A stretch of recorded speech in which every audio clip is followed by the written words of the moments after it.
Susan Martinez is a writer. She's a teacher, paranormal researcher, and recognized authority on the Othup's, I can't say that, Bible. Never. She's gonna have. That's one of my questions for her now because I never heard of that one. With a doctorate in anthropology from Columbia University, the author of The Psychic Life of Abraham Lincoln and The Hidden Prophet. She is the book review editor for the Academy of Spirituality and Paranormal Studies, and she lives in Clayton, Georgia, and she's going to be joining us here in a moment. I don't know. I've never heard of that one, so we'll have to ask her. But let's get Susan on with us. And folks, we're probably going to go in a lot of directions, different directions tonight. So not so sure we'll stick to just one specific topic. Although I do want to hear about these little people.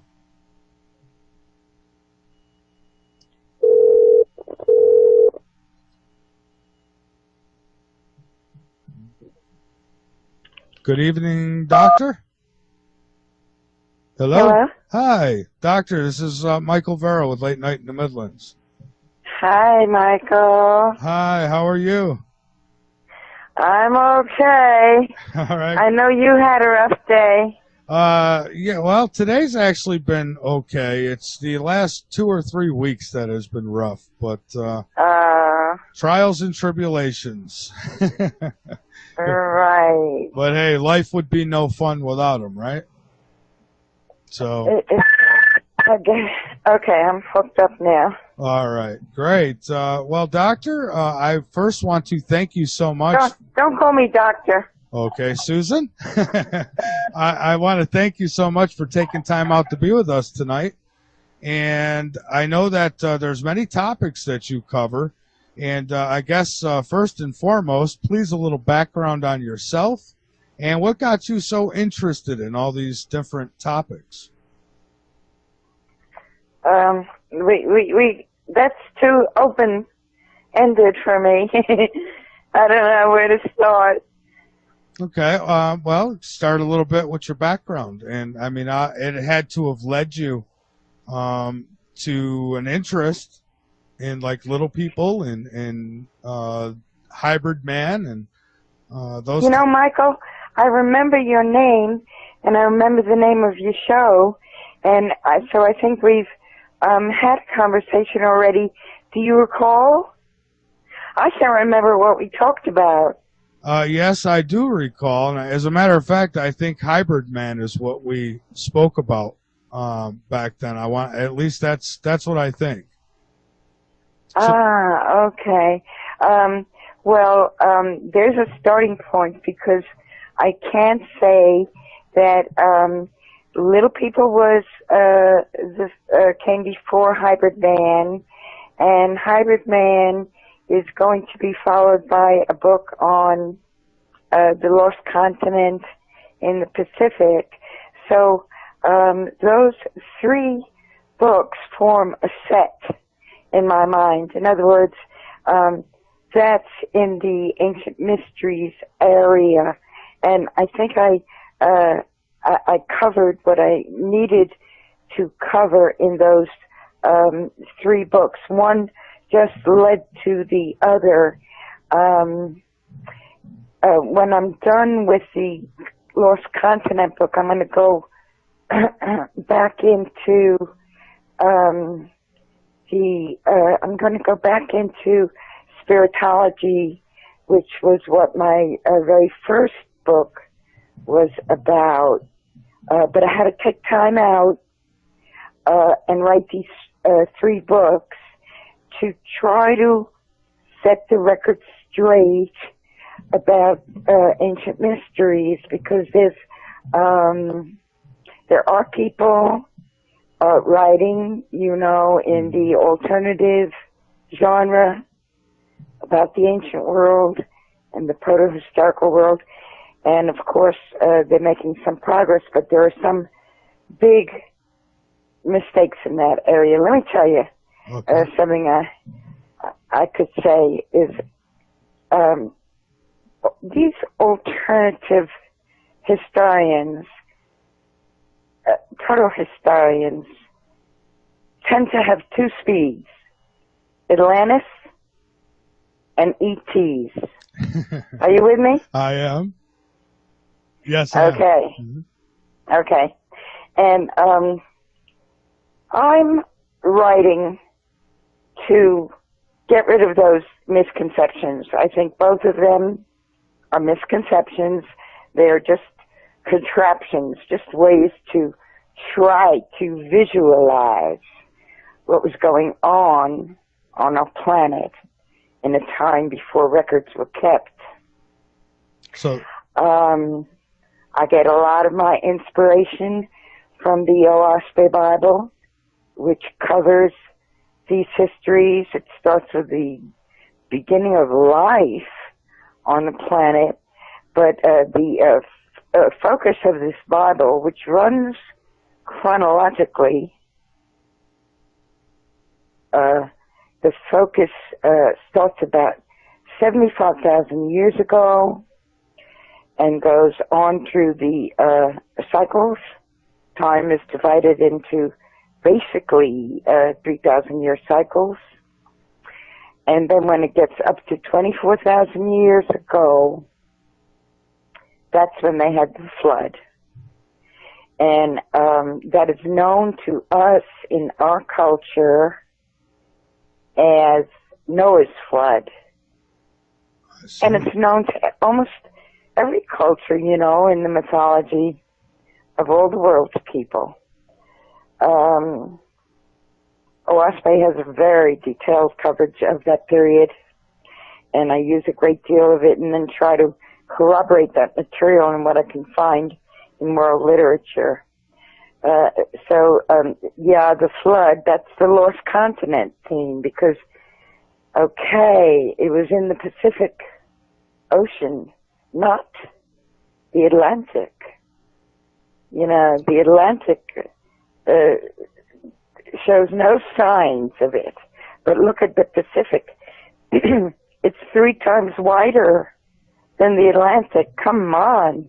It's the only tectonic plate in the world that does not have a continent on it.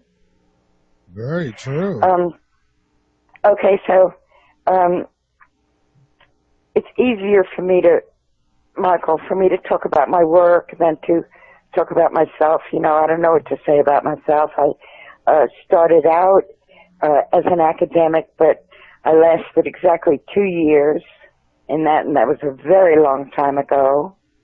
I'm not an academic type, but I got my training, you know, and I've been on my own ever since, and really got to book writing kind of late in life, only about 10 years ago. Got serious with it, but I've been nonstop with the books ever since. Well, good. So then let me try to grasp then what you're saying here then is, and which I believe too, is these stories, like what we'll read in the Bible, these stories have been written and rewritten from later civilizations or past civilizations. So then we would be able to say that what we see in the Bible, just the names have been changed, maybe a few details, but that, the flood did happen. These things did happen. Right. But it's kind of a cartoon version of what really happened. Right. And you do believe that Atlantis exists. So it's not that you're saying that Atlanta never existed, but that Atlantis just don't exist where people think it does. Michael, the more I get into it, and at this point I'm writing about it, I'm dedicating one chapter in the book I'm writing now to dump on Atlantis. The title of the chapter is Sinking Atlantis Once and for All. Okay, I think that the whole Atlantis myth has eclipsed the truth. And the truth is that we're the source of civilization, and the sunken continent was in the Pacific Ocean. Atlantis has star value. You know, Mm-hmm. It has a million miles of ink devoted to it. That does not make it a fact. Right, and I mean nobody's found it yet. Although I have a guest who believes he knows where it is. I don't know if you're familiar with Frank Joseph Hoff, but he seems to think that they've got it, that they've pegged it, but I haven't seen any solid evidence of that yet. Frank Joseph is terrific, and the only two books of his that I own are his 2013 book called Before Atlantis, and his 2006 book, which is about, I forget the title, but I know it is about Lemuria, or Mu, which is about the same thing as the Lost Continent in the Pacific. His 2006 book on Mu, it's fantastic. It was a great source of information and research and writing for me for what I'm working on now. His Atlantis book, coming in 2013, Mm-hmm. Last year, had some interesting topics in it as well, but it really didn't have it really didn't have much on Atlantis. It had some very good archaeology stuff in it, but there was nothing there to convince me of a continent called Atlantis. The myth started with Plato, and I believe it is true that Plato wrote it as an allegory of Athenian politics. You know, it was a fanu for him. It was a way to, you know, how he always used fiction to talk about faction. You know what I'm saying? Yeah. Oh, yeah, I'm following you. Yeah. Well. Truly, I think it was. And, you know, the other conclusion I come to about Atlantis is that it was America. This is well known in the literature. Many writers have pointed out that Atlantis really, you know, that wonderful land across the ocean really was America. But a lot of myth that worked around it. I had to come to the conclusion that Atlantis is a fable, and the negative thing about it is that it has robbed the thunder from the true sunken continent in the Pacific.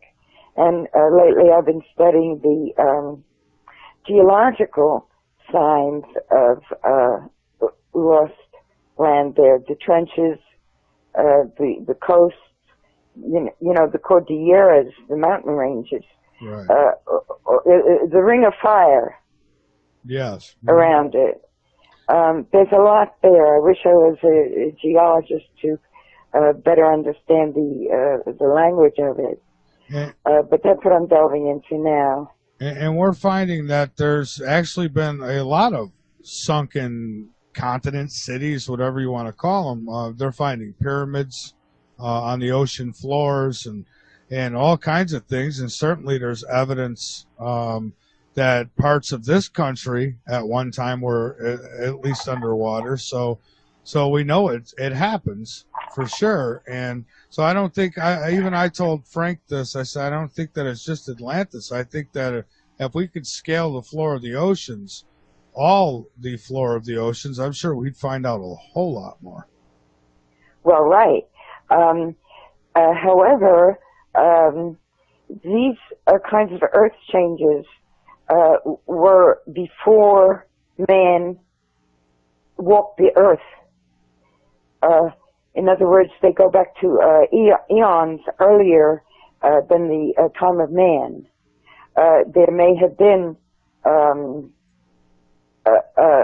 land, archipelagos, in the Atlantic Ocean, but I think that was millions of years ago, and we were not around millions of years ago. Civilization was not around. There was a major flood.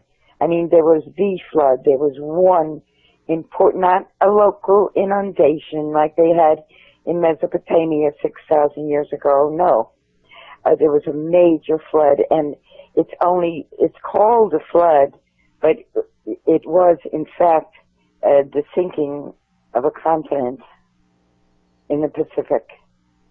I see. So now let's talk a little bit about ancient people, I guess, and technologies. I mean, what's your belief, or what have you been able to uncover as fact as far as I don't know, thousands of years ago? Did they have technologies? I mean, you look at the pyramids and things like that, and I guess there's only two ways all that could have happened. And I was saying this at the beginning of the show, that either they had a lot more sophisticated technologies than we're being told, or they had some kind of outside help to create all that they did, to cut these stones, to, you know. So what's your take on that?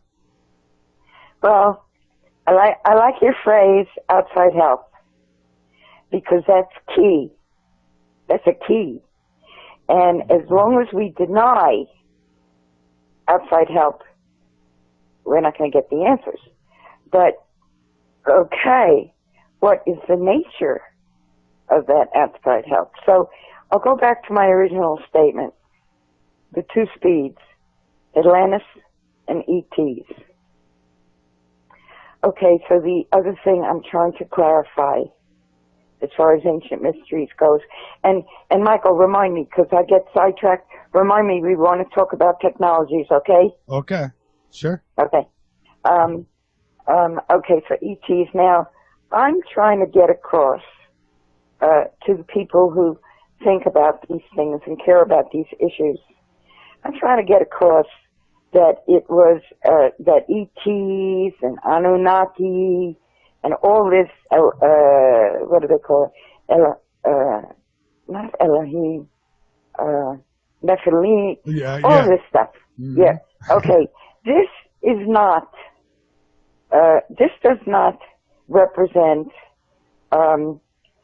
space people who came from a different region of space in spaceships and in helmets and in spacesuits and landed and taught us higher technologies. No, I'm trying to demonstrate that the outside help that we got was from the spirit world. It was from the hierarchies of life. You know, life on this planet is one form of life, but my belief is that there are three dwelling places of man. One is on the corporeal world, the planet, like we're living now. The other is in the atmospherian world, the sky world, where we go after we drop the body. Would it be interdimensional? Would it be what? Interdimensional? Like yes. Another dimension. Yes, yes. It's also called the afterlife. Absolutely. Believe me, I follow you 100% on this, because I know that there's an afterlife. I can't prove it to anybody, but it's been proven to me through my own experiences, and I know there is. And so, you know, I really believe that other world, that other dimension, that it's right in here with ours. It's just we can't see it. Right. Would you mind if I interviewed you for a minute? Oh, absolutely. Go right ahead. I'd like to know, what was your experience that proved it to you? My experience was in 2001, my mother had passed away. And in 2004, I had hit rock bottom. I was ready to give up on life. And it was Christmas Eve, and I had gone to sleep. Here's the old story of the ghost of Christmas. But it was Christmas Eve, and I was laying in my bed, and I heard a knock on my window. And I got up out of my bed. I looked out the window, and my mother was standing there. And she when she died, she was 65, and she didn't look a day over 30 years old. And she had no feet. It stopped at the ankles, the pant legs. I looked back at my bed, and my body was still laying there in the bed. And I thought, oh, no, I've died, But I wasn't scared because my mom was there. Well, she reached out her hand, and when I touched her hand, off we went. And I had this out-of-body experience with her. And she took me to the house that I grew up in, and we hovered. It had high ceilings, and we looked down. And it's like she never said a word to me. She showed me. It's like I knew what she was talking about. She showed me everything she wanted to say. And she showed my father and my sister talking. And again, without words, she tells me that to let my dad know that it's not his time yet and that there is a God, and that she was with my Uncle Joe, who was already on the other side, and somebody who I wasn't all that close to. So I never really... I loved him, but I never really thought about him like that. So I don't know why he would come out of my subconscious like that, because people will say that's what happened. But anyway, she told me some things that later came true. And one of those things was that my living situation had to change. And she told me that it was going to change, and to be patient, not to do anything stupid, and that, watch, within the next few days, your life is going to change. And she, I hadn't seen my kids for 4 months at that point. And that very next morning, my ex had pulled in the driveway with my kids, invited me to Christmas dinner. I got home that night, and some old friends of mine who I hadn't seen in years pull in the driveway. They tell me they just bought a house and they'd like to rent a section of the house out to me. So that fell in place. And she told me my business would pick up, that it was going to blossom. Well, by moving in with these friends, they fronted me the money to get my truck fixed and get back on the road and do my business. And everything worked out, and a very happy person. And so what she told me came true. Now, certainly skeptics could say, well, that was just your subconscious, and they come up with all the different stuff they want. Fact is, I know it was real. And here's the last confirmation that it was real. Weeks after it happened, and after my life turned around, I went to my sister's house for one of my nephew's birthday parties. And I was sitting in the living room, and I flipped open the scrapbook that she had sitting on the table. And the first page I opened to was in the middle of the book, and it was my mother as she was in that out-of-body experience. She had the same clothes on. She looked the exact same. I've never seen that picture before. And that right, I just looked up, I smiled, and I said, thank you, Mom. That was my confirmation. So that's how I know it was real. And that's how I know that there's something on the other side. Yeah. And it is a fact that when we cross over, let's say we're 90 years old. Let's say you're 90 years old when you die, but when you cross over, your spirit body gets the form of yourself when you were in your prime. And I saw that of my own mother after she passed. She came to my vision in a split-second moment, and she was in her prime. She died at 98. My mom died at 65, and she died from cancer, which was horrible. She was a great woman. I know mostly everyone will say that about their mother, but mine was. I wouldn't have traded her in for anybody. She was great.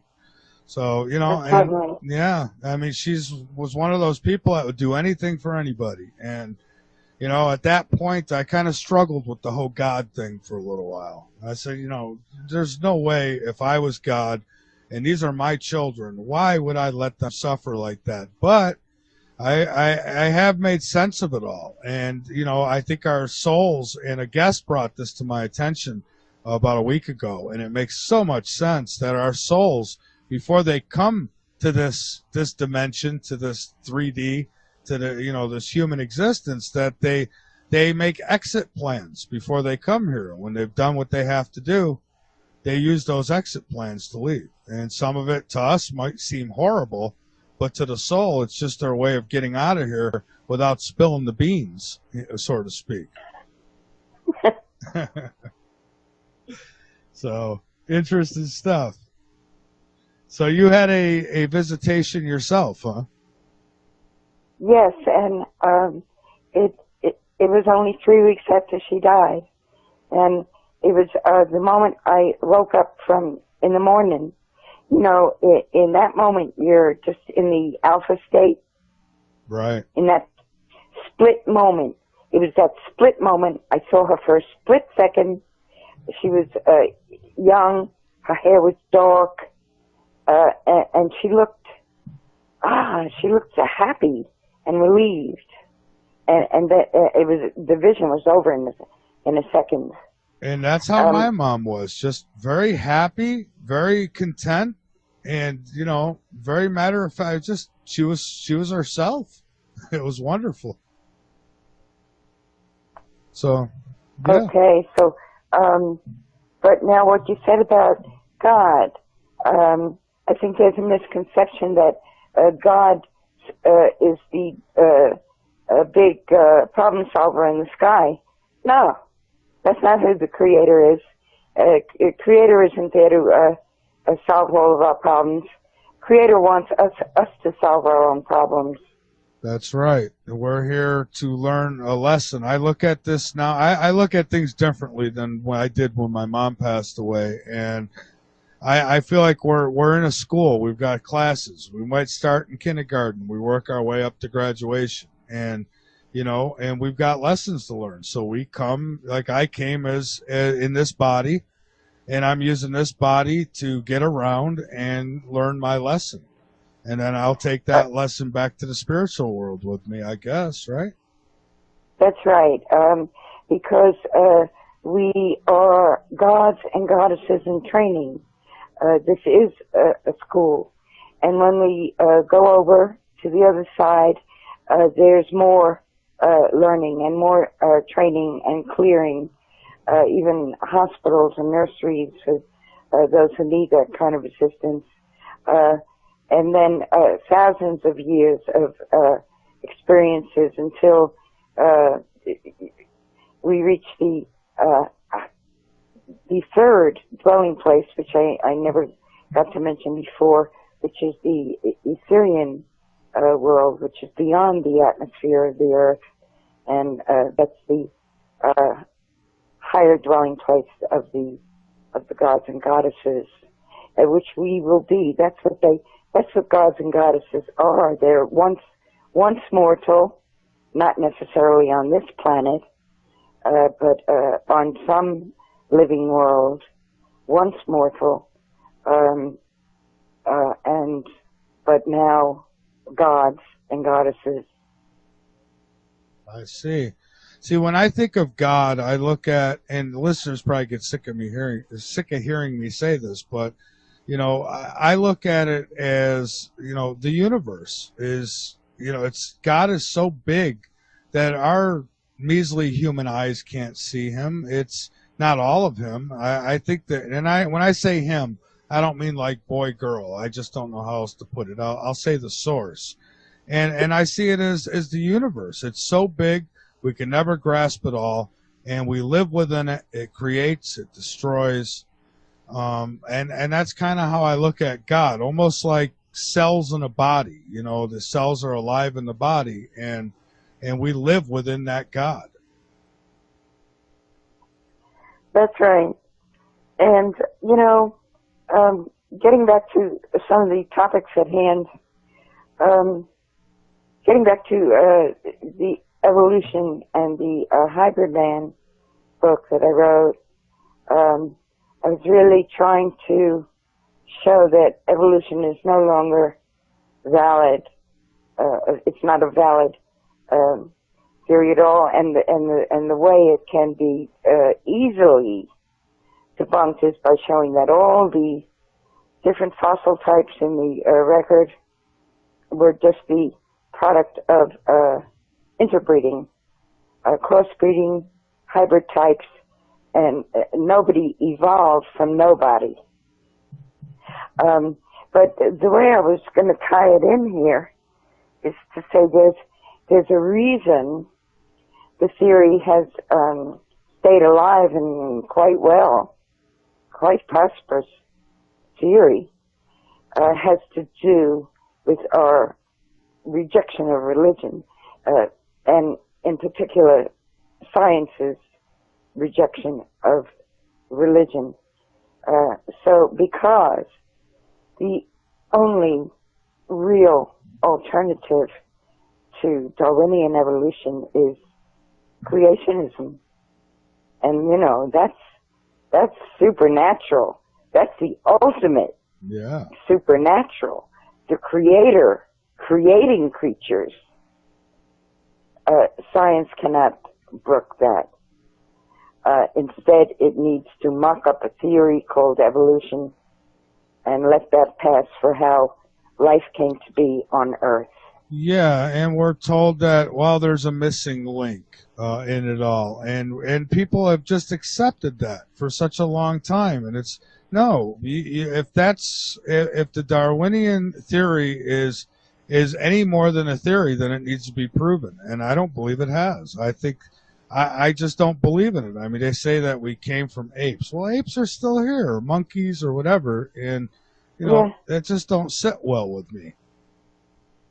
And of course, and of course, science, you know, they only want to stick to measurements and such, you know, and they don't want to think outside the box. And I think if you're going to understand the big picture, you've got to get outside of that box.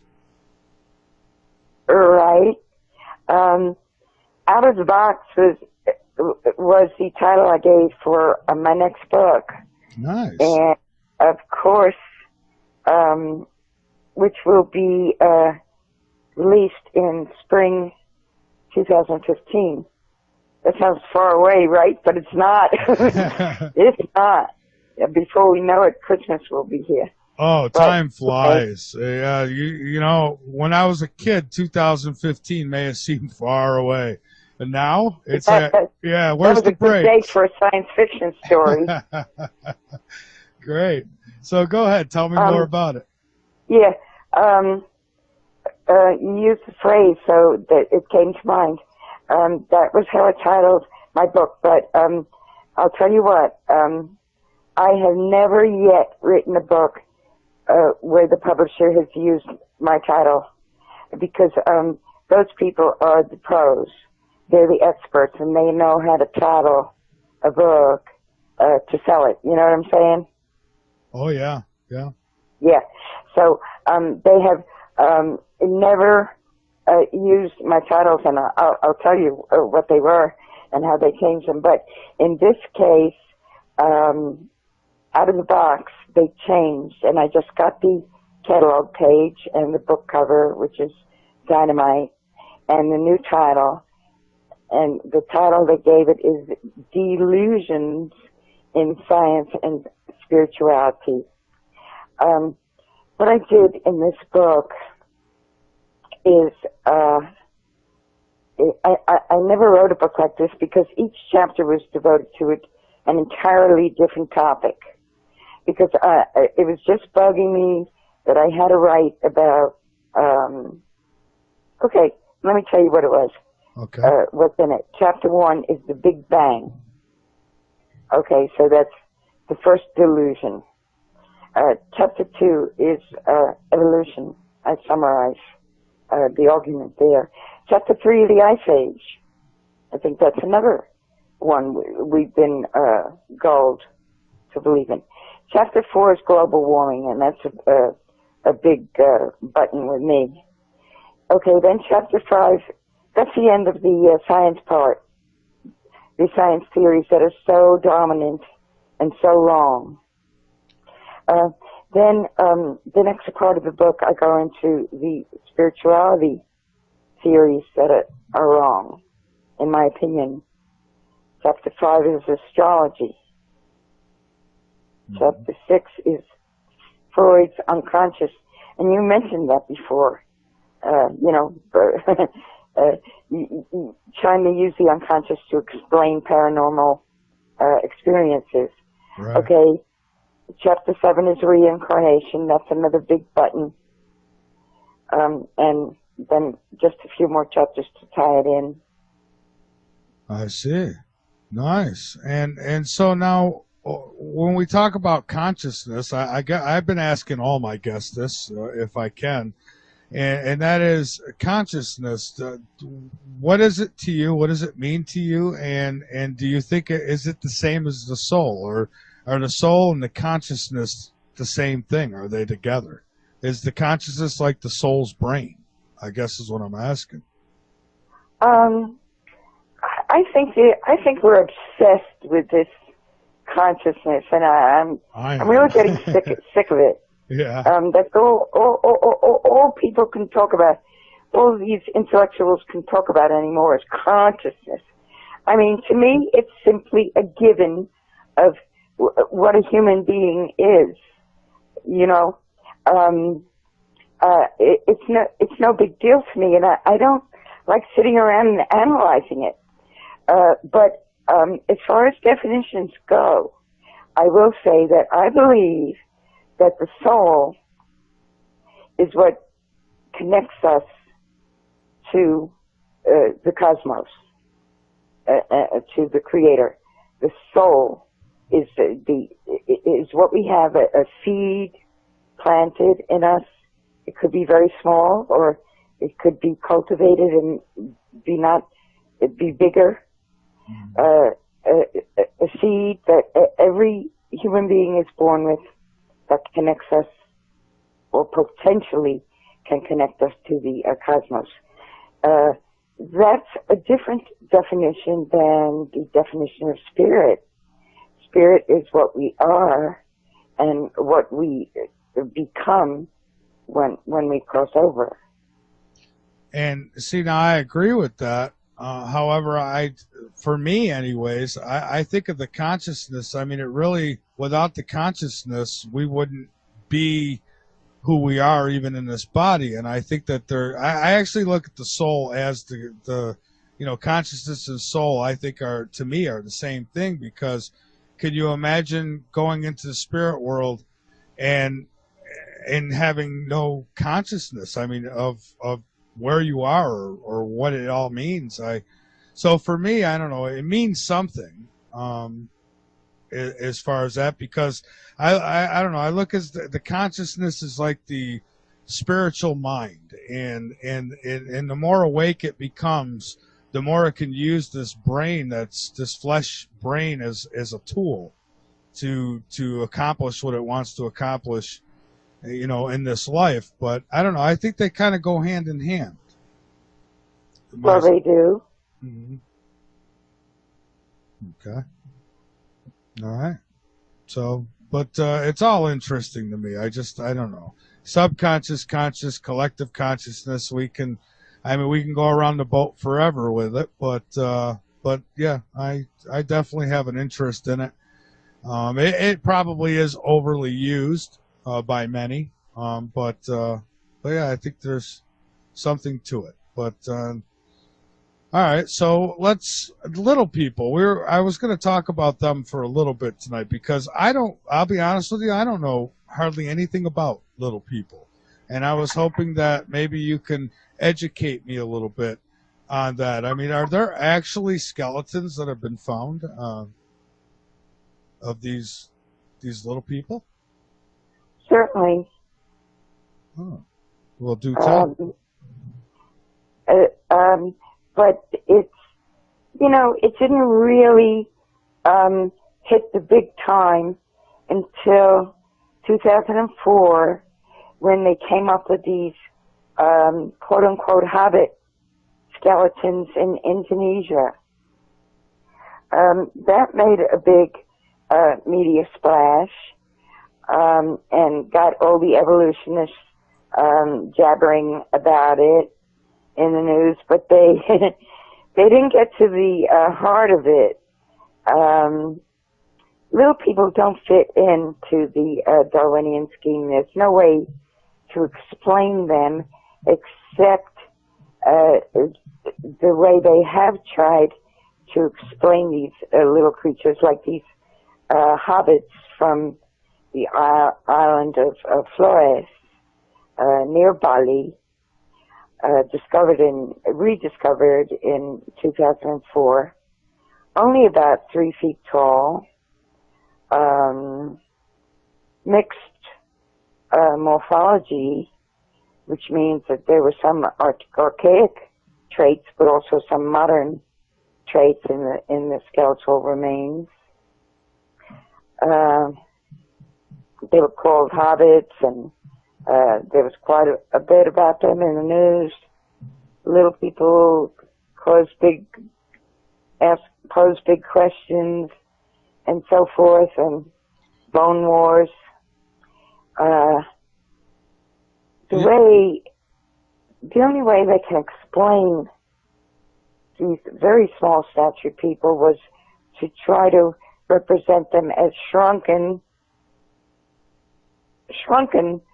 people, that they shrank from the normal size because of malnutrition, or there's a whole raft of reasons given why a population would be of such small stature, but all along the lines of having shrunk.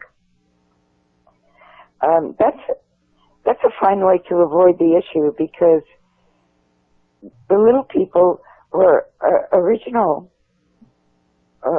population on Earth. They were here from the beginning, but that's not part of are we connected right here? Yeah, we are. You might hear a little click every now and then. That sometimes comes with the phones. I don't know. Are you using a cell phone? No. No? Oh, okay. Because sometimes that'll do it. But yeah, I'm here. We won't be disconnecting. Cool. Yeah. These little people have always been around, and they have been on the planet from the beginning, or practically the beginning, and their anatomy is anatomically modern. So if they were there from the beginning and they had modern anatomy, we don't need evolution to explain how man evolved from the Australopithecus to the Homo erectus to Neanderthal to Cro-Magnon in a linear sequence. No, that didn't happen. Those little people were around from the beginning, and they interbred with the more earthy type of man, and produced all these different types. I see. So, yeah, when they say that they're like with our DNA, they always say, "Oh, that's junk DNA. That section there is just junk DNA." That's probably not junk DNA at all. They probably just don't want us to know, right? Yeah. Yeah, I would guess that's why. So we hear about we hear about giants, but we don't even hear about giants and no mainstream ever covers it. But I've heard enough about giants, and it would make sense that there was these little people. And what's your thoughts on Stephen Greer, who came out, I don't know, might have been a year ago, and he claimed to have found a little it looked like a regular human being, only very, very tiny. Had a rib cage, had everything that we would have. I heard that name before, but I can't place it. Do you remember any more details of that story? I don't remember all the details. I just remember that that they had found, and if any of the listeners know, please call in and let us know more about it. But yeah, but I don't know a whole lot. But he did show a picture of it, and it looked like Honey, I Shrunk the Children. I mean, it just looked like the skeleton was complete. You know, right here in America, there have been several discoveries of naturally mummified specimens. One of the most famous, and you could probably just Google this, would be Pedro Mountain Man. That was in Wyoming. It was a natural cave mummy in a seated posture. It was found by some miners, I think, back in the 30s maybe, I don't know, sometime in the 20th century. Pedro Mountain Man, an adult, you know, they x-rayed it, and it was a natural skeleton. It was an adult. It was very small. I forget the measurement, 2 or 3 feet tall. Now, meanwhile, in the same region, you have quite a bit of Native American folklore that talks about these little men. They call them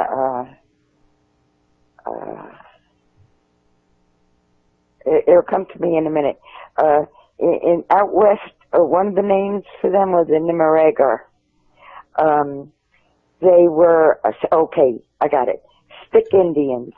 That's probably something else you could Google to find some pictures or stories. The Native Americans called them Stick Indians. They are extinct now, but if you check the folklore about them, they were a very vicious. Even the big warrior types, the Sioux Indians, Dakota Indians, the big fighters, they were scared of them. They were very small. They used sharp, poisoned arrows. You get a lot of these stories out west, also up around Oregon, around there. Some specimens. I was sent a picture of a specimen from a Seattle curio shop of a 3-foot-tall female natural mummy, and it's I've got it in the book. So there's quite a bit once you start looking, but the literature on the little people was never organized. It never happened. Really, there are plenty of books on giants, Michael, but there has never been a book on little people. The only coverage that you find on the little people are ethnographies about Pygmies and Negrito groups. Like, there are quite a few small populations in remote areas, New Guinea, Sumatra, Philippines, places like that, of Negrito people. Negrito is just the academic term for small statured races, living races, and they are not shrunken people. Those are natural genes, because even though the original little people went extinct, they left their genes in their offspring, particularly in the mixed races. I see. And has there been discoveries of maybe homes and different things that they built, or anything that has been found, even archaeology wise, that points to them? Well, gosh, I wish Mark was plugged in with us so he could talk about the Orkneys. Mark Eddy has been in the Orkneys and has been writing about them. He's got an article on them in Frank Joseph's magazine, Wayne May's magazine. Mm-hmm. Yes, in the Orkneys, you get architecture with very small doorways, Right. Oh, okay. And I know Mark's listening tonight, and if he would like to call in and talk about it, he's more than Mark, call in. Marky Mark. Okay. So yeah, so it'd be nice if he did call in, because I'm new to this little people thing. I mean, I've heard it thrown around before, but I've never really dug into it. And Well, nobody has. It's an unknown area, but it's coming to light now. I'll give you another example. Okay. Mexico, particularly in the eastern portion, in the Yucatan, there is a creature called Alux, A-L-U-X. It's part of their folklore, but it also seems to be part of their history. Very small people, and there's quite a lot of literature on the little people in that region, in the Mayan area. Now, around the temples, all along the Yucatecan coast, are little houses, little, miniature houses, and the archaeologists write them off as altars or shrine rooms, but the local people say that they are in honor of the little people. Part of the story of the little people is that they were the original sacred tribes. So those people and the names connected to them will very often be come up as far as temples and rituals and anything religious is concerned, and that's how I track them a lot of the time. Yeah, there are people who have been to Mexico and photographed these little people houses and architecture in the Orkneys. If Mark would only call in and enlighten us on. He is here with us now. Yeah, Michael just pulled me in. Hi, Susan. How you doing? Hi, Michael. Hello. Hi, Marky Mark. Susan. Thanks for calling in. I just put her to bed a few minutes ago. Good. Yeah, I don't think the audience wants to hear a parrot screaming at the microphone. I don't think so either. Well, thanks for the call, Mark. Yeah, so maybe you can enlighten us a little bit, because you seem to be the man. Yeah. Well, what Susan and I have talked about for her book is the circular architecture of the little Neolithic village that was discovered in I think it was 1850 after a severe storm washed the shoreline away and exposed these little circular homes. And when I went there, got a tour of the site, and the tour guide explained that the doorways that were about 3 feet high were to keep the winds from blowing right off the ocean into the homes.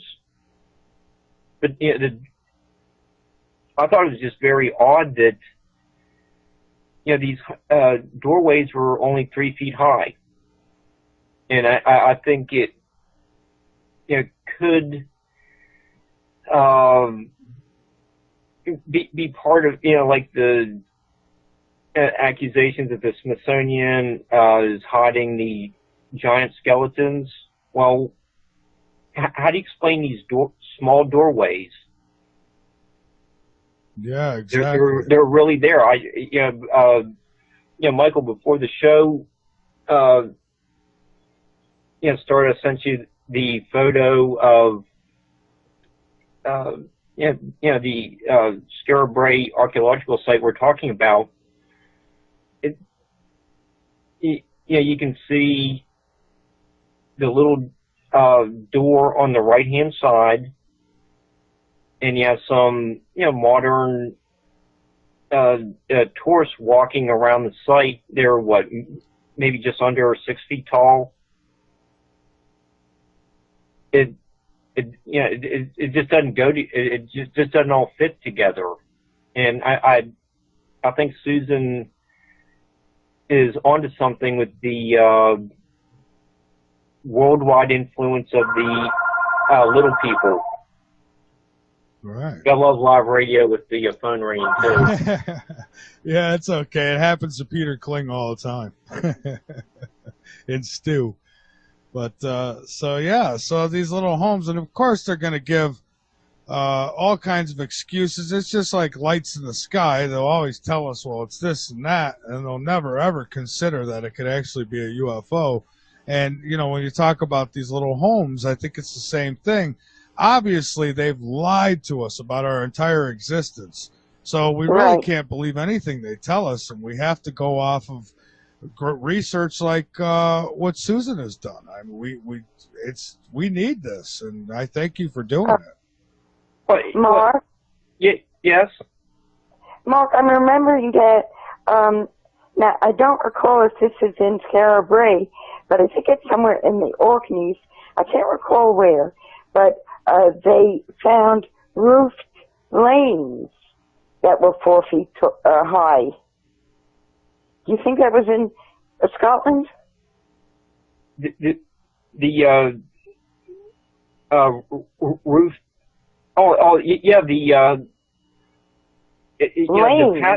passageways to the little homes had the roofs on them. Yeah, it's like a little walkway that connected all the homes. That's in the photo I sent to Michael. We're talking about evidence that they could have been in Scotland. You covered in your book the linguistics that the people, the little people who inhabited Pan also made it to España, Spain. So there's can we consider that linguistics is almost like an artifact? That's what I'm calling them, linguistic fossils. Yeah, I think we have proof in the folklore, as well as the surviving structures. And Scotland is not far from Ireland, and Ireland you have the people of the Green Mounds. Mm-hmm. Yeah, there's some around Newgrange. Right. Any Irish person you talk to will tell you about the Sidhe. It's pronounced different than it's spelled. It's spelled Sidhe in the literature, and that's the name of the Tuatha De Danann. Those were the ancient people, the original settlers of Ireland, and they were little people, and they were sacred people. The mounds were sacred, the Green Mounds, and they lived inside the mounds. And the Irish kept very good chronicles of their past, surprisingly good. The Book of Invasions and the Old Chronicles. The Mound people are best known in Ireland and in the Americas. When the Irish came to our country in the 1840s during the potato famine, the potato blight, and they saw our countryside and saw the mounds, they immediately identified them as the mounds of the little people. They knew more about them than the Smithsonian experts who called them Indian mounds. But they were not Indian mounds originally. The forefathers of the Indians were the little people in this country, and in every country that the little people who survived the continent of Pan went, they built mounds. But it's fascinating because the mound building culture of the little people, of the sons of Noah, was worldwide. But the reason that whenever you hear mound builders, you think of North America, right? Sure. Right. Okay. What's the reason? The reason is that we're a new country. We're a very young country as far as Western civilization goes. In the other parts of the world where the mound building people came and settled, though they're old already, they're 24,000 years they've been lived in, and the landscape has been changed and it's been covered over, and even, like, you know, the archaeology of Asia, the entire archaeology of Asia is hardly known. You know how they went to Africa, after Leakey went to Africa, you know, in the 1930s, that was it. Africa, and Europe has been picked over for archaeology, but Asia is unknown. The mound building culture was worldwide, but the only reason the focus fell on North America was that was a new colony, a new land, and the settlers came upon these mounds and called them Indian mounds. Of course, they were Indian mounds, but the Indians succeeded the little people who were their teachers and their forefathers. And the only other place the mound culture is well known is in Ireland. Right. See. How are you going to work the Irish mound culture into your Pan book?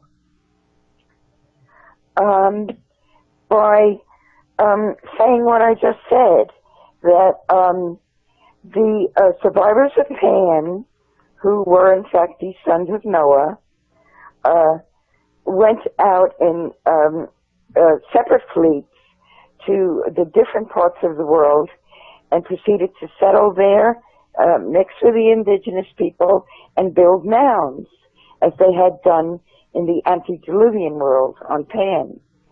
So there was a mound building culture everywhere. I'm sort of looking to include the mounds of Bahrain, some of the mounds of Mesopotamia. Okay, here's the interesting thing. When archaeologists use the word mound, it usually means a ruin, you know, a settlement that's been kind of covered over. A mound has two separate meanings in archaeology. Do you know what I'm saying? The mound builders, per se, piled up earth in great quantities. I don't think any of the original mounds were ever any less than 20 feet high. There's a reason for that. They were high and steep, so that the mega monsters of the Paleolithic couldn't invade their homes. You know, that they were gigantic animals in that time, even 15,000 years ago, that have become extinct. The mastodon, the toxodon, every other kind of don. The beavers, you know, you got a lot of American Indian stories will tell you they were gigantic. The lions were twice the size that they are today. These are predatory animals, and that the little people were peaceful and could not battle against them. They had to live on the mountain and the mounds. They were high and steep. and that was the style of their mound building, and they were earth made. Susan, do you think that the shoreline from the deluge was closer to where modern day Tennessee is, and that's why we find some of the graves there? Like, are we finding them just in like the central part of America, or have they also been found, like around Louisiana, Florida? I want to answer that by saying that, and if I lose track of my train of thought, get me back on it, that the landing in America of the survivors from Pan took place in Guatemala, but they landed. Their ships were steered from the Pacific Ocean right into the Guatemalan region, the Middle Kingdom, and that's where the first settlement was, and they proceeded north and south, spreading culture in both directions through the midline of the continent. The original people never settling the shores. They traveled north through the center of the continent, and they traveled south through the center of the continent. That's how they ended up in North America and South America. The central part of America would be around Ohio, Indiana area, and that's where you find the hub. I mean, if somebody drew a map of the mound building civilization and put a little dot for all the most ancient mounds, they would be in the center. There would be Ohio, Tennessee, Indiana, Kentucky, Pennsylvania, and maybe Wisconsin would be, included in that. Oh, so they settled more for the agriculture. They walked here and settled for the agricultural benefits of the land. The mounds were always built. The original mounds were always built in alluvial plains, always near the rivers. Mm-hmm. And they had a canal culture that traveled those rivers, and they also built canals, and that would also be in the central part. But you see, the little people, and we're talking more than 20,000 years ago, but the little people, because they interbred, created a new race, and those are the Indians. Those are the Indians. Their offspring. Okay, if we're talking like 20,000 years ago, do we have an idea of what the size of the little people population was? Say in Tennessee, Kentucky, Ohio, Wisconsin. 4 million. Wow. Okay. Wow. Hey, I'm learning here, so I don't mind listening. I'll be honest with you. This is fascinating information. And somebody had asked, I don't want to steer us off here, but one of the listeners had asked about Bigfoot or Sasquatch. Anybody care to touch on that? As to whether it's even real or not, or where these creatures could have come from? I mean, want to give it a shot, Marky Mark? I've heard someone say that Bigfoot was one of the original inhabitants of Pan. that's what I've heard. I don't know a whole lot more beyond that. Okay. And these little people, another question is, exactly how little were they? And I think you said something around 3 feet. Is that what it was? Yeah. Yes. All right. 3 feet tall. Fascinating. And some of these graveyards that have been excavated and documented in the papers from what? Yeah, the 18... I wonder if you could you tell us a little about Coshocton, because Mark and I were discussing Coshocton, Ohio, and he doesn't live far from there, and he made a little field trip on our behalf and on behalf of the little people. Can you tell us a little about Coshocton, Ohio? Oh, sure. There's documented evidence. Michael's had a couple of those people as guests who have brought. Also, what was that, Michael? What's that? Oh no, I didn't say anything. I'm just listening. Oh, okay. A couple guests you've had discussed. The giants and little people in the Coshocton area, and the graveyards were supposedly containing about 10,000 burials or more. Or more. Their research is based on some of the newspaper clippings from the 1830s and 40s, and you get the Dr. Smith and Reverend Jones being eyewitnesses to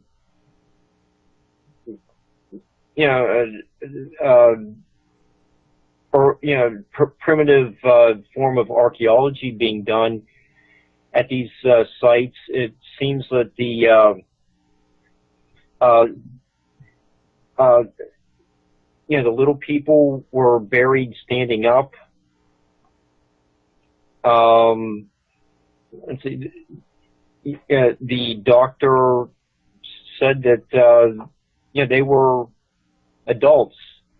They were not a Moravian graveyard for children. They weren't children. I've talked with a professional who said that he's more of an academic, and he said that they were it was a graveyard for like Susan said, the Moravian children. So there's. And since when do you have a special graveyard for tens of thousands of children? Yeah, it didn't seem like a hot. Go ahead.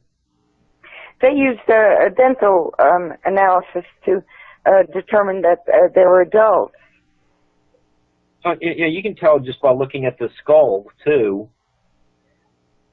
And well-formed adults, which is the description of the little people.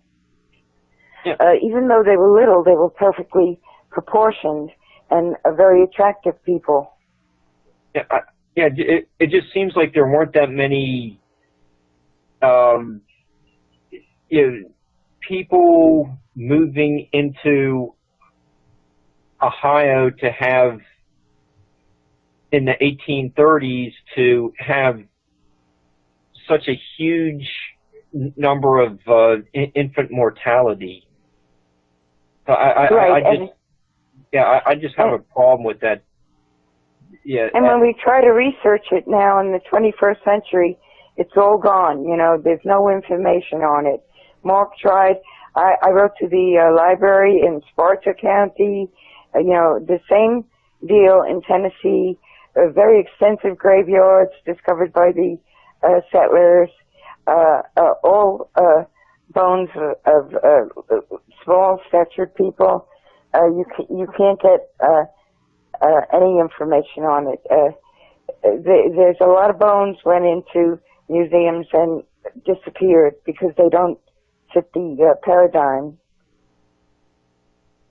Yeah, you know, Michael, I think we had Fritz Zimmerman and Rick Osmond on. They covered that information, and both of those authors have also written about that subject in some of the their recent ancient American articles. So there's where you can get some of this information Susan and I are talking about. Okay, and would this be where stories of leprechauns and even fairies and things like that, do you think that that's what inspired some of these legends? Absolutely. Absolutely. The leprechauns were the refined version of the little people. The Grogoks were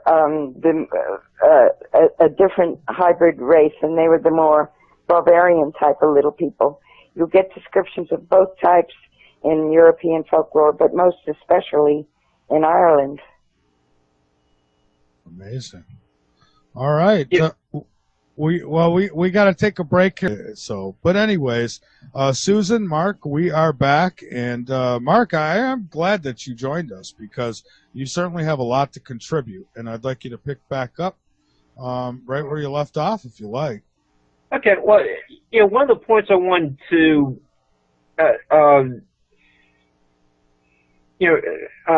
discuss with the audience is in Susan's Little People book on page 238. There's a drawing of the it's like the pipestone found on the Adena estate in Chillicothe, Ohio, and that pipe has been the how we call it, the motto for the Ohio Historical Society, and it does have the the little people characteristics. So that there's a major American museum having as their motto evidence of what Susan's talking about. It's right there. You can find it on their website or someplace online. It's right. Susan has it on her in her book. So we have more and more evidence mounting that we aren't just talking about the fairies of folklore. These were real people. Yeah. I would like to, when you were saying that, I suddenly got a image of having a museum of the little people. A museum to put all of these displays together in one place so people could see it. Because it's a very visual thing, really, There's so many sculptures in the world and petroglyphs and monuments that pertain to the little people. Well, Susan, during the commercial break, I went out to the living room and got a copy of issue number 89 of the Ancient American magazine, and Michael J. Asplin has an article, Dwarfism as Indicative of Shaman Status in Mesoamerican Art. Right. Here's another, 3-page article with photos of little people being depicted in Central American art.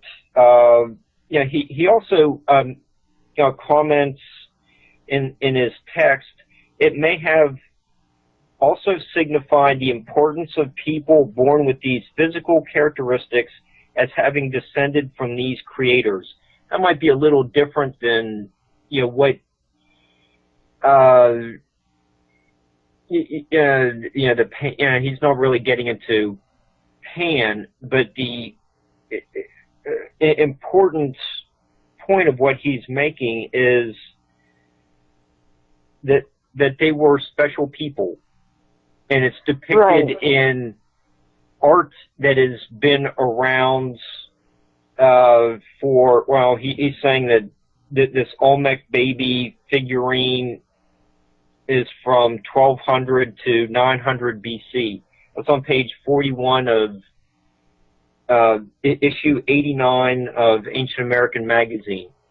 So, and you have the same thing in Egypt, in Mexico, in Peru, in Egypt, the gods are pictured as dwarfs. Well, a dwarf is really a distortion of the original people, which, as I pointed out previously, were well proportioned, only very short. But some of the most reverent gods of the Egyptians were Bes, who's on the cover of my book. That is a picture of Bes. Ptah was another dwarf god of Egypt, and you had the same thing. Look at those pictures you see from Peru and from Mexico. They're all squat little gods. They're like heads and feet. But that's, like I say, that's the cartoon version of it. Why are the gods depicted as little? They deified the little people once they became extinct. They were remembered. They were simply a holy race, but they became part of the ancestor cult. And you know how the ancestors become gods. They were deified. They were deified out of existence. See, and they were a living human race. If I may, I just want to say that makes a lot of sense, that would be maybe still in our DNA strand somewhere, and that you see people who are born that they call dwarfs or what have you, that every now and then that DNA kicks in. What do you think? Well, I think dwarfism is a separate issue. I think it's a genetic thing with a story of its own. But the little people with symmetrical bodies is a different story, but it is still in the gene pool. After talking on the radio about the little people, at one point I talked to the host who was very familiar with the population of little people in America. They have formed their own organization. It's called LPA, Little People Association, and they get together and they socialize and they pair up and whatnot. They are not dwarfs. They're just tiny people. It's still in the gene pool. Well, Susan, I don't want to mix dwarfism with the little people, but in that article, Mr. Asplund does say that there were little people attending the king, and they were perceived as having supernatural abilities. Absolutely. So maybe I think we're back to that. I don't want to confuse the two, but it's just the perception that someone of not normal human stature had, was perceived as having, these supernatural abilities. They had access to the ruling class. There seems to be something there based on something that happened a long time ago. And, Right. maybe it's very possible that there's your proof that, Pan really did exist. Do you guys know that I'm using the word Pan for the lost continent in the Pacific? More typically, they use the name Mu or Lemuria, but I've been using the word Pan. I am only aware of that because Mark informed me of that before the show. So thank you, Mark. Oh, you're welcome. I try to do my job. And the reason I mentioned that being in the DNA, because you think about, like I have a friend who I grew up with, and he has a small hand.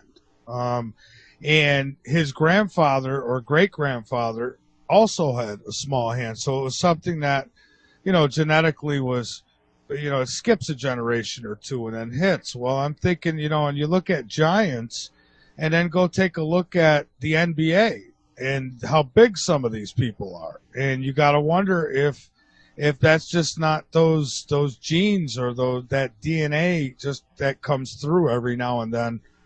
You know what I mean? I mean, I don't know how else to explain it, but that's what I was getting at. Yeah, I was trying to get at that too with the the little people. I hope I made my point, but Michael, I understand what you're talking about. Have you ever been to an NBA game, like actually,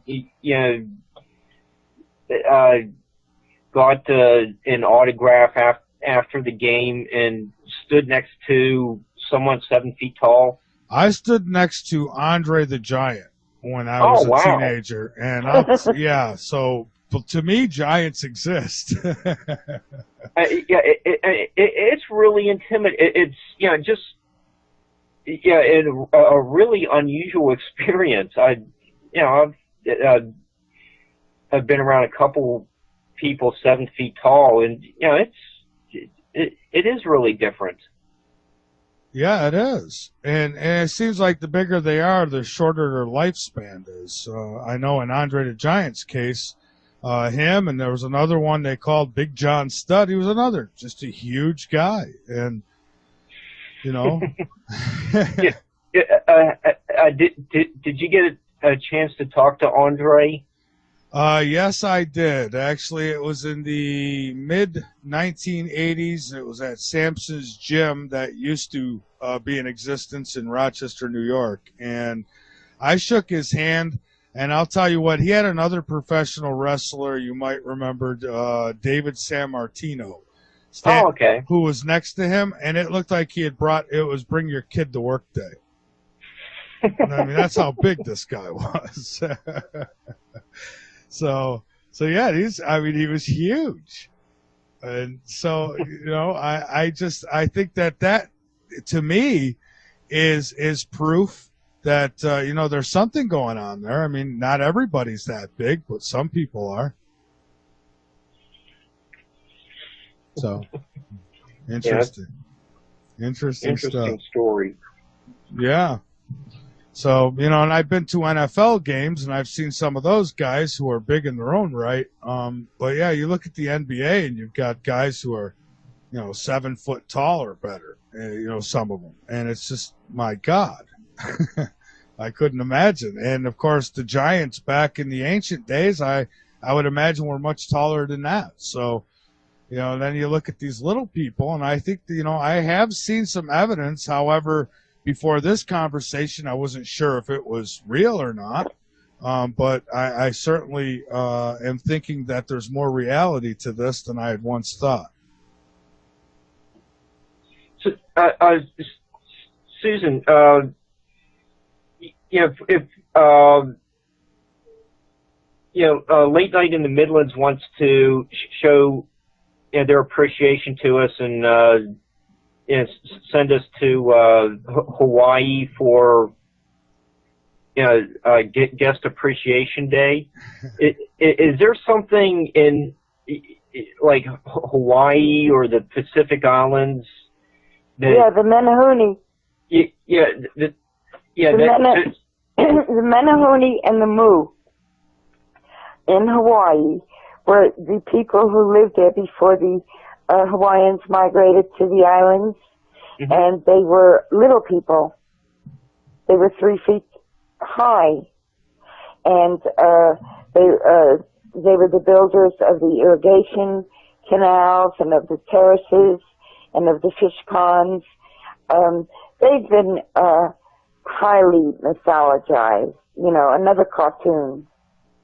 But the original was pretty much what I'm describing, the original people on this planet. So if we do go there, we can see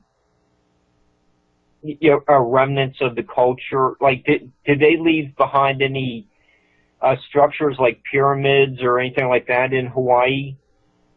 They left.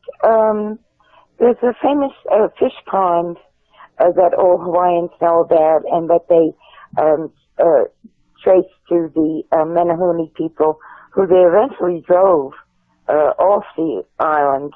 And I think their last holdout was on Maui. Merrill Fankhauser discovered a pyramid and some platforms on Maui that he said are very similar to Mayan ones. So I got interested in that because that would give you an idea of the original people being on Pan, being on the Pacific Islands, and once they left and went to Mexico, duplicating their work there. Could they have anything to do with the building of the Nazca lines? I think that I'm starting to, these are all the mysteries of the Mesolithic period before the Neolithic time. In other words, let's say between 12 and 20,000 years ago. I'm thinking that most of these mysterious monuments and the Nazca lines and pyramids, I put all of that stuff in that period, somewhere vaguely between 20,000 and 12,000 years ago. The little people, the kind of building that they did was mostly connected with their high and steep mounds, the tremendous earthen structures, and agricultural work, terracing. But the monumental work of the Mesolithic was not little people work.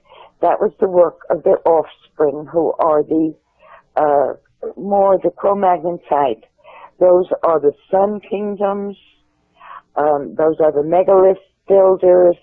They are the offspring of the little people, and not the little people themselves. They are the Indians in North America, and the megalith builders all over the world. And the Sun Kingdoms, as you get closer to the Neolithic times, they begin to show signs of corruption and despotism, human sacrifice, slavery, elitism, and all that stuff that is not of a spiritual nature. The little people were very humble. They were the priesthood of the Mesolithic period.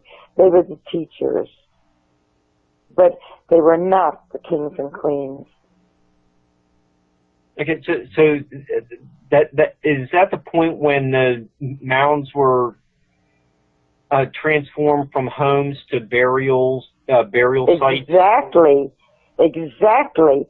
And that's just what I'm trying to work on now, to show that, you know, the mounds as tombs and the mounds as ceremonial plazas, that was a later development. That came from the offspring of the little people who were the more the, you know, the sun kingdoms. Those were your giants.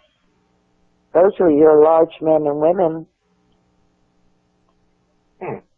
Your megalith builders. Okay. So little people had nothing to do with Stonehenge. It was all their descendants. You know, I was reading Colin Renfrew today, British archaeologist from the 50s. He dated, I made a note of this, he dated Stonehenge to 4,000 years ago. What do you think of that date? What we see today is later.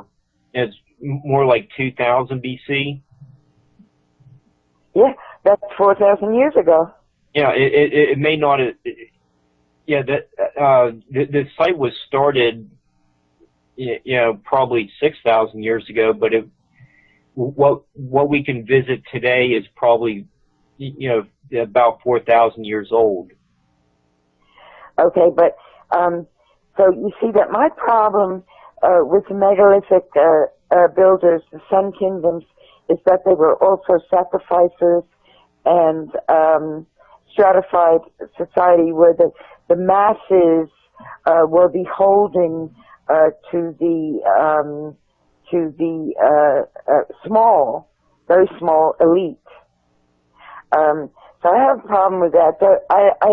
You know, with their temples were really a way for the rulers to stay in charge. You know, these great building projects was a way to control the masses. Do you know what I'm saying? Yeah.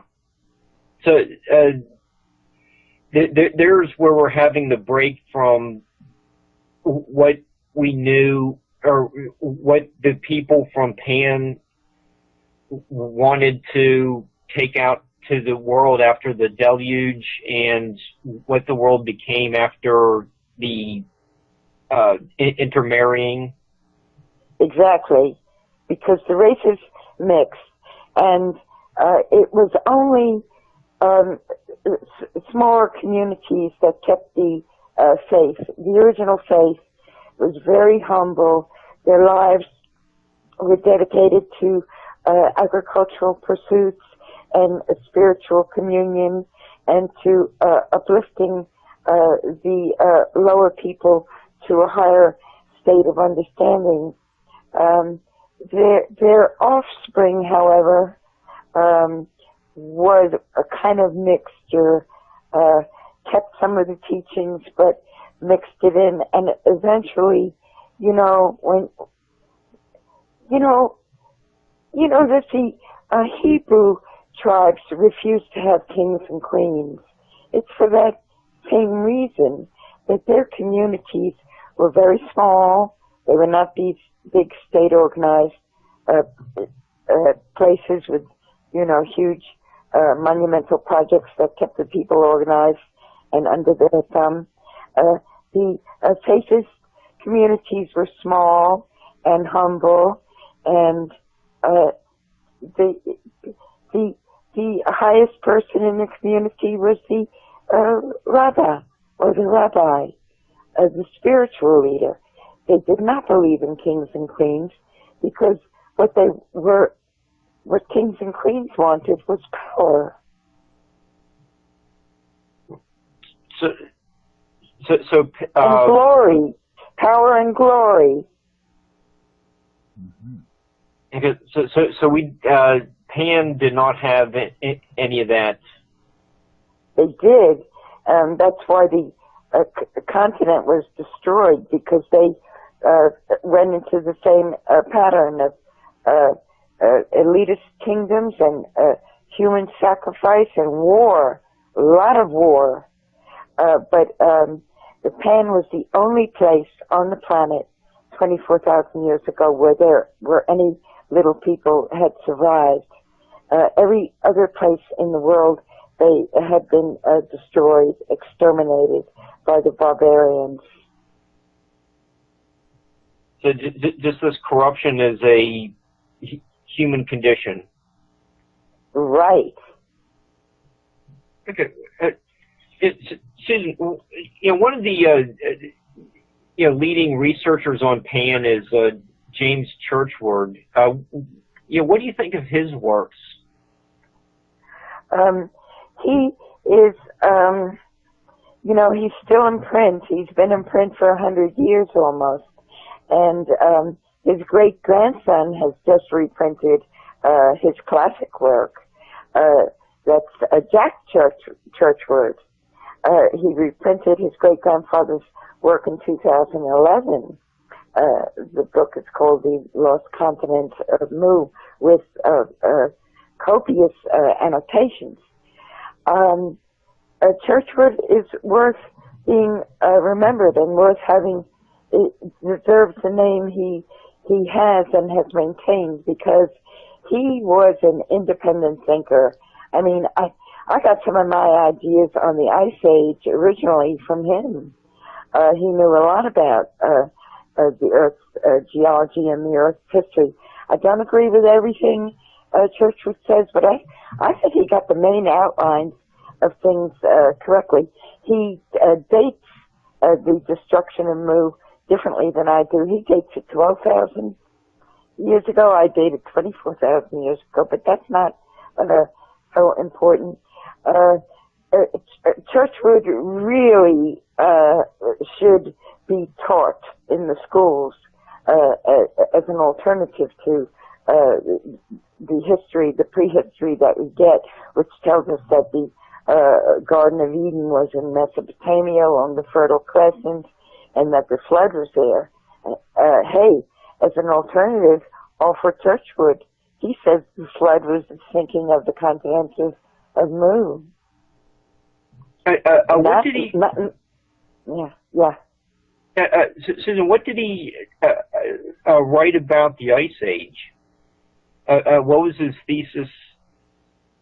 I got a lot of ideas from Churchward on critique of the Ice Age, and I actually came to the conclusion that it's another scientific myth. For one thing, Churchward pointed out that you can't have glaciers sliding up mountains, and that's what it would amount to from the way the standard model is given. He says these boulders and glacial deposits are from something else, not from the Ice Age, but from the flood. Okay, so did the Ice Age start a global cooling since all the water was a lot of water was contained in the ice?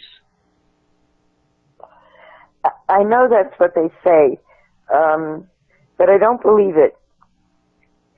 I don't think that a planet is capable of heating up and then cooling off and then heating up again and then cooling off.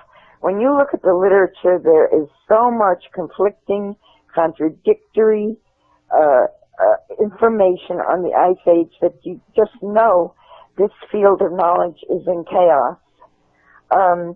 My understanding of planetary science is that a planet begins as a fiery, gaseous ball of fire, and when it begins to cool off a little, it begins to solidify, and then when it cools down sufficiently, we can go for a walk in the park. But that process is ongoing. Every planet in the science that I understand goes from hot and wet to cold and dry. It's a very slow and gradual process. And I think the drought, the global drought that we're experiencing now and will be experiencing more in the years to come is a sign of that, of drying and cooling. I think global warming is a complete hoax with a lot of political shenanigans behind it. I mean, it is so powerful, the people who control it, that Barack Obama has been cowed by it. You know, when I think about it, I have a feeling Barack doesn't believe in global warming, but he has to kowtow to these people like the rest of us do. Oh, absolutely. They have made an industry out of it, but it's a hoax. Yeah. I don't think you could find any planet in the universe that gets warmer. All planets go from hot and wet to cold and dry. And that's the point of extinction. You know, we won't be here forever. Our planet is already past middle age. And wouldn't it have made sense for us to, and I've said this so many times, but it's so true, to put all our resources, now there's probably secret programs that have done that, but to put all our resources into finding another planet, somewhere where we could go, you know, and get off of this one, because one day, you know, things are going to happen here. And that's what we should be doing rather than all the money we put into killing people. It's just unbelievable. Hey, Michael. Oh, hi, and we do have a call. We have Don. Welcome aboard, Don. How'd you know it was me? I know No your calls, voice right? now. Boy, thanks, guys. Anyways, don't slap those guys, Donnie. Stop it. Hi, Susan. Great guest. I think you're awesome. Okay, and I think, hold on, Don. I think that somehow, okay, there we go. All right, I think they're back. I think it muted on them. But It's okay. okay. I guess fine, NSA didn't. I guess NSA didn't like the discussion. Yeah, they don't. Yeah, yeah. We know all about the NSA, man. I'm like, oh, crap. Absolutely. So what's on Can I your give mind? my opinion on that? Sure. Susan, you're a great guest. I think you're phenomenal. Who's that? This is Don. He's calling in. Who? It's Johnny. Donnie, he's Oh, calling hi. in. He's a caller. Tony. Did Hi. you want to make some input, Donnie? I just had a quick question for you. Okay. I mean, this is a fascinating subject. We're supposed to have 36 strands of chromosomes, and we only have 35 because the second one's tied off. Do you have any thoughts on that, why that might contribute to the dwarfism or lack of being able to think properly, like me? You know? Yeah, I think dwarfism is a chromosomal thing, but the little people is an original race. It's not a syndrome. It's part of the gene pool of humanity. Mm-hmm. Yep. Good answer. That's what I thought too. That's awesome. I really don't have anything else to say. I'm sorry. Oh, no, I appreciate the call, Don. Thank you. All right. You're welcome, buddy. All right. Keep. Love you, brother. Right back at you, my friend. Thank you. Bye. All right. And Susan, you were going to give us your take on. Yeah, I want to give you my take on it because, Michael, our destiny is on Earth. We got to see it out here on our planet. There's no other planet for us. Earth is our world, and we have a destiny in this world. Our race will go extinct, and after that, our planet will go extinct. But we will not disappear from this world without fulfilling our destiny, and we're starting to do that now because we're past the halfway point, and we've come into this new era. We're in a brand new era now, from the flood time, 24,000 years ago, to now. is a complete cycle. We're starting a new cycle now. It's called. It can be called the age of Cosmon. That's cosmic man. We're going to fulfill our destiny on this planet and eventually go off into we will disappear and the planet will disappear while new worlds are being born. But by that time, we will be gods and goddesses ourselves. I see. So, but energy could never be destroyed. So I would say that if we were, say we cross over to the other side and something happens to this planet, but that planet may still exist in that other dimension, right? Well, yes. But we have to stick it out here in our world. There's no other world that's going to save us. We have a destiny right here on Earth. And that's what we're beginning to work out now. There's a whole new future coming.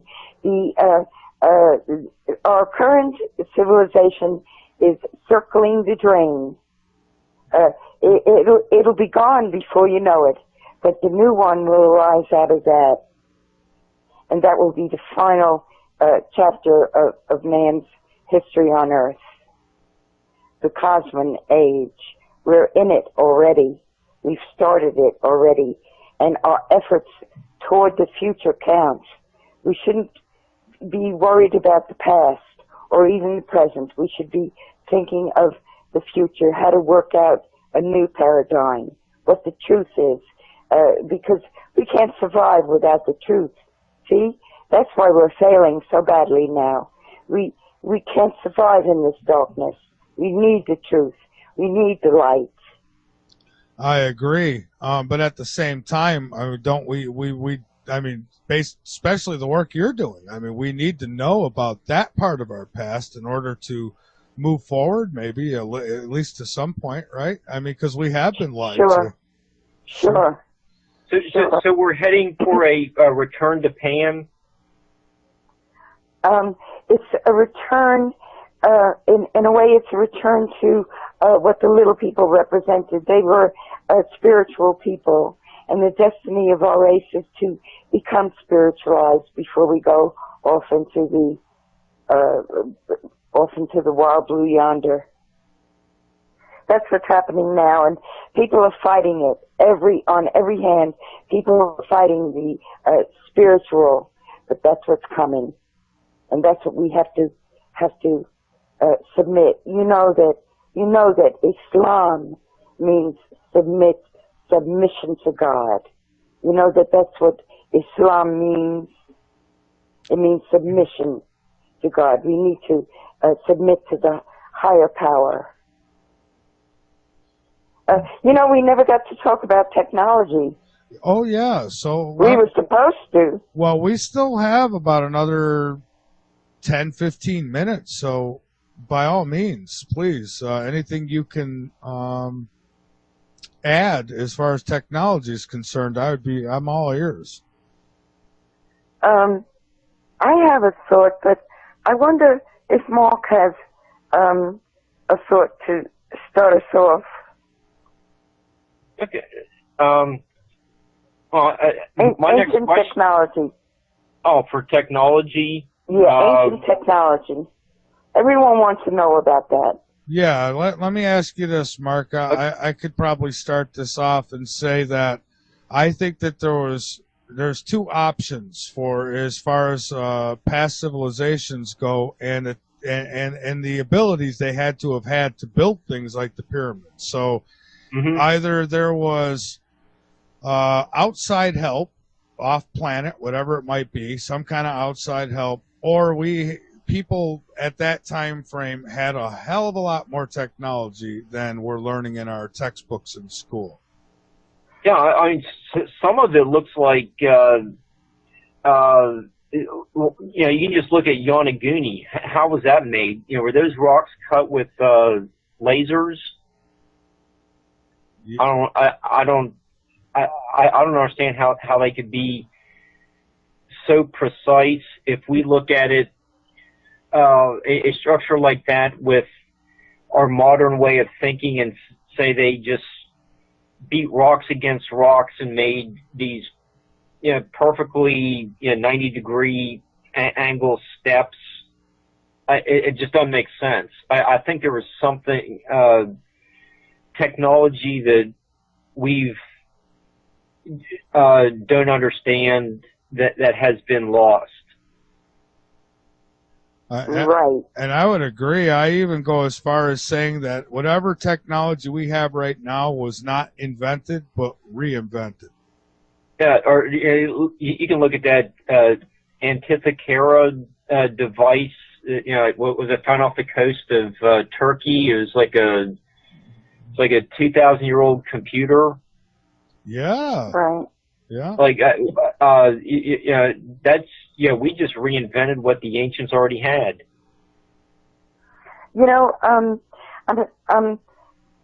People keep asking about it, so I've had to think about it, and I'm beginning to think that the super technology is antediluvian. First of all, that they lost a lot of that knowledge in the post-diluvial world. But let me tell you what happened. I was on the radio with Chris Dunning this past Saturday, and he started talking about Hunan Pacha in Peru and the work of Alfredo Gomara. I got interested in listening to him talk about it, and I Googled Alfredo Gomara, and I read up on it a little bit, talking about the same kind of thing Mark mentioned about sheer cut, laser cut walls, and the theories of this fellow Alfredo Gomara and his son Jesus Gomara, and so the whole question of these ancient technologies came up, and what kind of equipment could they have had? And the thought that struck me as an answer was that I don't think they had machines. I don't think any of this was done with machines. We're in the machine age here. Or, we had the machine age here in the 19th and 20th century. We're already past it in the electronic age now. But what I think they had was etheric technology. And that's where the outside help comes in. You see, I think the ancients in the antediluvian world had knowledge of etheric energy, and I think that's something that's very close to atomic energy. I also think that they got it from outside help. In other words, let's take the Egyptian chamber, king's chamber, and the passage from Oaspe that describes the use of that chamber was that the king went in there and swallowed his tongue, and that's also in the Egyptian literature. I found it. Swallowed his tongue and went out into, that put him into the alpha state. He went out into the outer planes. His spirit went out, and he learned things. I think that when they found an empty chamber there, an empty coffin, it wasn't for a burial. It was for a going out of the body experience for the king. This is 12,000 years ago in the time of Osiris, and they got their scientific knowledge from the priests. You know how the priests and sages and kings were all in one package in those days. Mm-hmm. Yeah. That was outside help where they got their instructions and their technology and how to do things. We need the ancient world. We have forgotten that we need the ancient world, and it was more apparent in the early time of man. Absolutely. And Susan, I want to give you the last 5 minutes to get out any information that you'd like. Plug any whatever books. Obviously, people are going to want to know. I thought you were going to say I want to give you a free trip to Hawaii. Hey, I'd love to go with you. I've never been to Hawaii. I have a couple really good friends who live there, but I've never been there. I'm just not in the mood to plug anything, but maybe give Mark a chance to add a thought. Okay, but please. Yeah, Susan, do you have a article you're working on for Atlantis Rising, or something we could look forward to reading? I will be talking at a conference in Virginia on October 12th. That will be in Virginia Beach at the Edgar Casey ARE organization. It's a very nice town. I've been hearing about it. It'll be my first time up there. It's called Mystery of Mysteries. Mark will be there. I will be there. Mark can tell you in a minute who else will be there. He's got another author who we're all going to meet up there. Reverend Michael Carter is going to be speaking. Eric von Daniken, Giorgio Tsoukalos.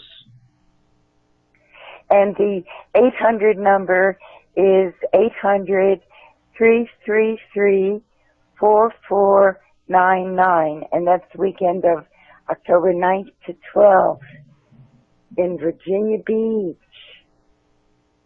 That number's a number that people can call to get some information on the mystery of on the conference. Conference. Yeah, and they better call right away, because I hear that's one of the most popular conferences of this type in the country, and it sells out real quick. Okay. Do you have a new article you're working on, or is it just just spending time on the book, your Pan book? Spending time on the book, the Pan book. Sorry. All right. Well, Susan, I thank you, and Mark, I thank you for both of you taking the time out to be here tonight. This has been very, very interesting, and certainly gives me something yet more to look into, and I appreciate that. Oh, I had fun, Michael. Thanks for pulling me in. Thanks, Susan, for calling for me to help you out with the dialogue. It was a lot of fun. I had a good time tonight. I'm the one who should thank you. Oh, I didn't do much. Mark, you do a lot, my friend. Behind the scenes, Mark actually has hooked me up with Dr. Reverend Carter the first time he was on the show, and again. And so, Mark, you do a lot. You may not know it, but you do, and I thank you. Right. Well, I had a lot of fun tonight. I hope I was able to provide a couple examples of something that might have stimulated some thoughts. I'm just glad to do that, and I appreciate the opportunity. All right. So if there's nothing else, then I thank you both very much for your time, and hopefully we'll speak again in the near future. And Mark, you're always welcome, my friend. Thank you. Oh, great. Thanks, Michael. We'll talk soon. All right. And Susan, have a great night, and you as well. You're always welcome. So if you ever want to come back on to talk about anything, just send me an email, and I'd be more than happy to have you. Thank you. Let's do it again. All right. Have a good night, both of you. You take care. All right. Good night, Susan. Good night, Michael. Good night. Good night, Mark. All right, everybody.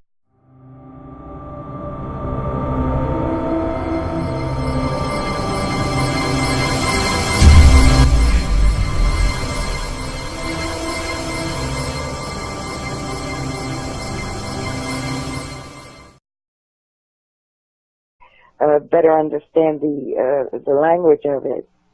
But that's what I'm delving into now. And we're finding that there's actually been a lot of sunken continents, cities, whatever you want to call them. They're finding pyramids on the ocean floors and all kinds of things. And certainly there's evidence that parts of this country at one time were at least underwater. So we know it happens for sure. And so I don't think, I told Frank this, I said, I don't think that it's just Atlantis. I think that if we could scale the floor of the oceans, all the floor of the oceans, I'm sure we'd find out a whole lot more.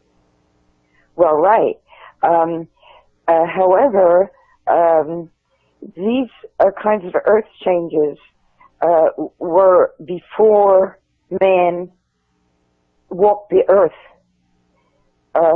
In other words, they go back to eons earlier than the time of man.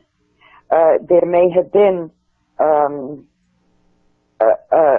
land, archipelagos in the Atlantic Ocean, but I think that was millions of years ago, and we were not around millions of years ago. Civilization was not around. There was a major flood. I mean, there was the flood. There was one important, not a local inundation like they had in Mesopotamia 6,000 years ago. No. There was a major flood, and it's called a flood, but it was, in fact, the sinking of a continent in the Pacific. I see. So now let's talk a little bit about ancient people, I guess, and technologies. I mean, what's your belief, or what have you been able to uncover as fact, as far as I don't know, thousands of years ago? Did they have technologies? I mean, you look at the pyramids and things like that, and I guess there's only two ways all that could have happened. And I was saying this at the beginning of the show, that either they had a lot more sophisticated technologies than we're being told, or they had some kind of outside help to create all that they did, to cut these stones, to, you know. So what's your take on that? Well, I like your phrase, outside help, because that's key. That's a key. And as long as we deny outside help, we're not going to get the answers. But, okay, what is the nature of that outside help? So I'll go back to my original statement. The two speeds, Atlantis and ETs. Okay, so the other thing I'm trying to clarify as far as ancient mysteries goes, and Michael, remind me, because I get sidetracked, remind me, we want to talk about technologies, okay? Okay, sure. Okay. Okay, so ETs. Now, I'm trying to get across to the people who think about these things and care about these. Okay. Well, there's a starting point, because I can't say that Little People was came before Hybrid Man, and Hybrid Man is going to be followed by a book on the lost continent in the Pacific. So those three books form a set in my mind. In other words, that's in the ancient mysteries area, and I think I covered what I needed to cover in those three books. One just led to the other. When I'm done with the Lost Continent book, I'm going to go back into I'm going to go back into spiritology, which was what my very first book was about. But I had to take time out and write these three books to try to set the record straight about ancient mysteries, because there are people writing, in the alternative genre about the ancient world and the proto-historical world. And of course, they're making some progress, but there are some big mistakes in that area. Let me tell you something I could say is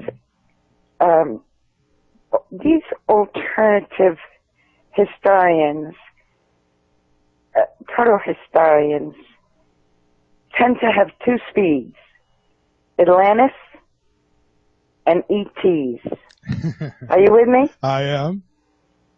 Yes, I okay. am. Okay. And I'm writing to get rid of those misconceptions. I think both of them are misconceptions.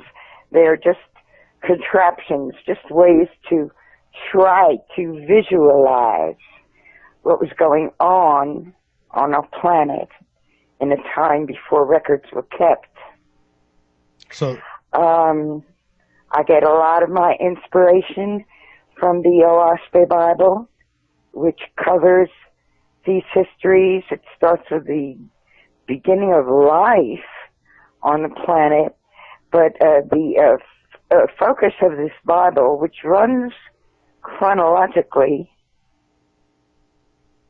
the focus starts about 75,000 years ago and goes on through the cycles. Time is divided into basically 3,000-year cycles. And then when it gets up to 24,000 years ago, that's when they had the flood. And that is known to us in our culture as Noah's flood. And it's known to almost every culture, you know, in the mythology of all the world's people. Oaspe has a very detailed coverage of that period, and I use a great deal of it and then try to corroborate that material in what I can find in world literature. Yeah, the flood, that's the lost continent theme, because, okay, it was in the Pacific Ocean, not the Atlantic. You know, the Atlantic shows no signs of it. But look at the Pacific. It's 3 times wider than the Atlantic. Come on. It's the only tectonic plate in the world that does not have a continent on it. Very true. Okay, so it's easier for me to, Michael, for me to talk about my work than to talk about myself. You know, I don't know what to say about myself. I started out as an academic, but I lasted exactly 2 years in that, and that was a very long time ago. I'm not an academic type, but I got my training, you know, and I've been on my own ever since, and really got to book writing kind of late in life, only about 10 years ago. Got serious with it, but I've been nonstop with the books ever since. Well, good. So then let me try to grasp then what you're saying here then is, and which I believe too, is these stories, like what we'll read in the Bible, these stories have been written and rewritten from later civilizations or past civilizations.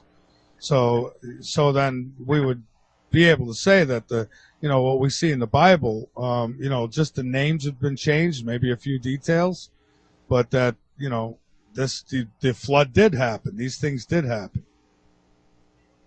Right. But it's kind of a cartoon version of what really happened.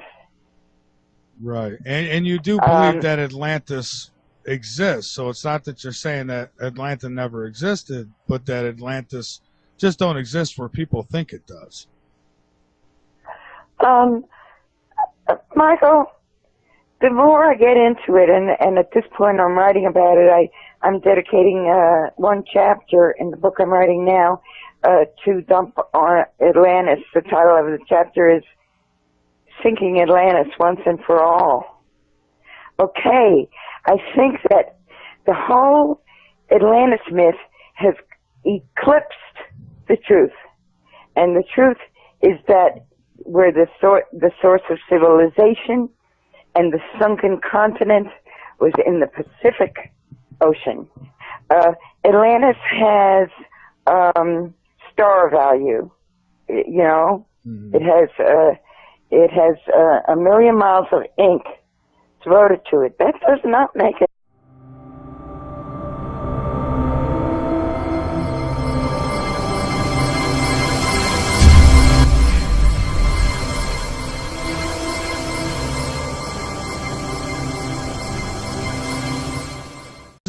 Martinez is a writer. She's a teacher, paranormal researcher, and recognized authority on the Othos, I can't say that, Bible. Never. She's gonna have. That's one of my questions for her now, because I never heard of that one. With a doctorate in anthropology from Columbia University, the author of The Psychic Life of Abraham Lincoln and The Hidden Prophet. She is the book review editor for the Academy of Spirituality and Paranormal Studies, and she lives in Clayton, Georgia, and she's going to be joining us here in a moment. I don't know. I've never heard of that one, so we'll have to ask her. But let's get Susan on with us. And folks, we're probably going to go in a lot of different directions tonight, so not so sure we'll stick to just one specific topic, although I do want to hear about these little people.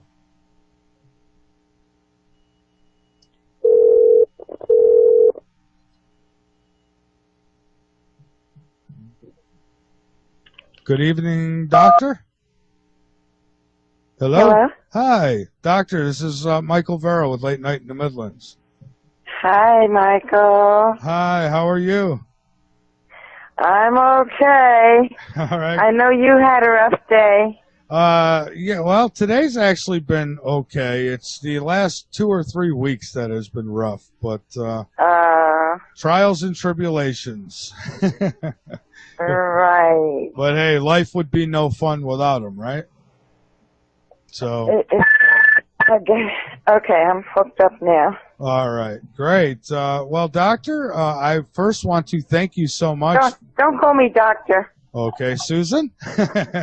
I want to thank you so much for taking time out to be with us tonight. And I know that there's many topics that you cover.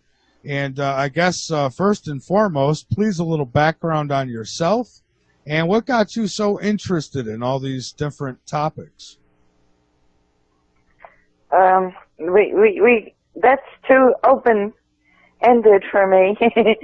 I don't know where to start.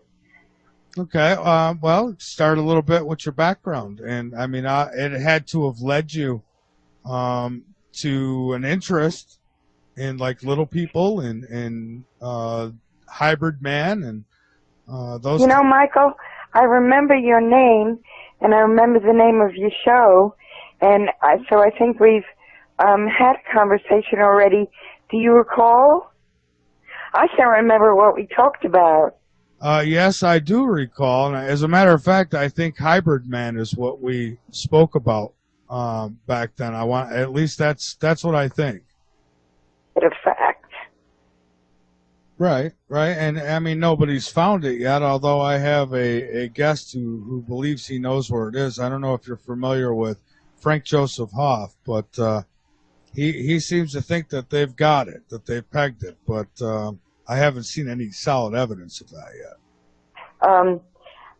Frank Joseph is terrific, and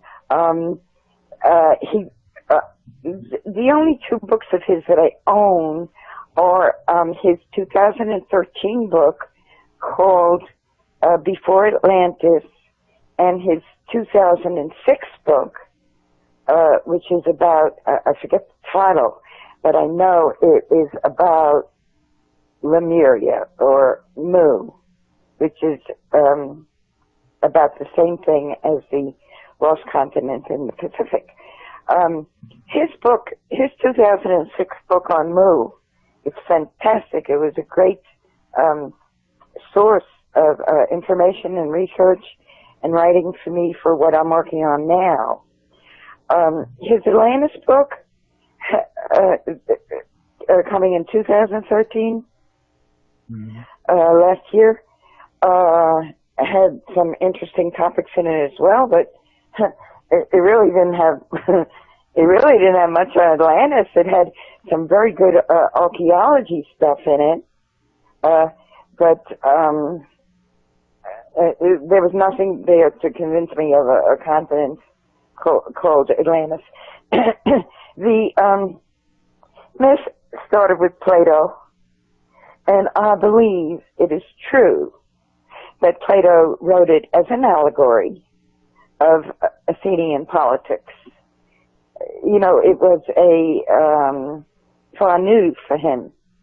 It was a way to, you know, how he always used fiction to talk about faction. You know what I'm saying? Yeah. Oh, yeah, I'm following you. Yeah. Well. Truly, I think it was. And, you know, the other conclusion I come to about Atlantis is that it was America. This is well known in the literature. Many writers have pointed out that Atlantis really, you know, that wonderful land across the ocean really was America. But a lot of myth got worked around it. I had to come to the conclusion that Atlantis is a fable, and the negative thing about it is that it has robbed the thunder from the true sunken continent in the Pacific.